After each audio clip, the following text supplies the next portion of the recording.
ایک یہ بھائی نے کویسچن کیا اور یہ بڑی مشہور مطلب بات ہے، رمضان سے متعلق بھی ہے، سب سمجھیں۔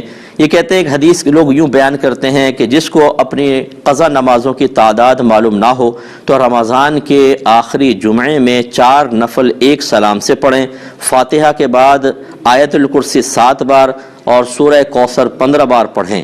اگر 700 سال کی بھی قضا نمازیں ہوں گی تو سب کا کفارہ ہو جائے گا۔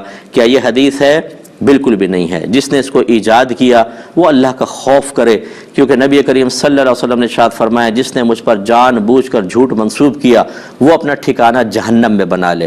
یہ کسی بے وقوف نے نکالی ہوگی، اب اس کو پتہ بھی نہیں ہوگا کس قدر یہ جاری ہوگی، لوگ اس پہ عمل بھی کر رہے ہیں۔ میں نے خود دیکھا، ایک علاقے میں گیا اور جہالت دیکھیں کہ بعض اوقات کہتے ہیں کہ جمعے کے آخری جمعے کو عصر کی نماز کے بعد، اور عصر کی نماز کے بعد تو نوافل پڑھنا ہی منع ہوتا ہے، اور ایک وہ علاقے کے بزرگ سفید داڑھی ان کی، وہ جماعت کروا رہے ہیں۔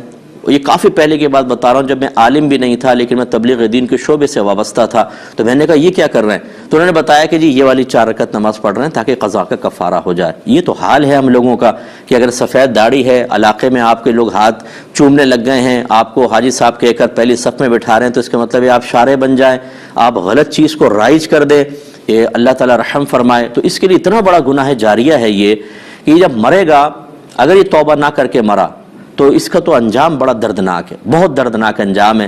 جتنے لوگ گمراہی کا شکار ہوتے رہیں گے بیچارے، وہ اس کو پڑھ کر کے جی ہماری تو قضا ادا ہو گئی، ساری 700 سال کی بھی ہو تو ادا ہو گئی، اب وہ کچھ بھی نہیں کریں گے، حالیہ نمازیں پڑھ نہیں رہے اور دیگر معاملات، تو ان کے لیے بہت بڑا وبال ہے۔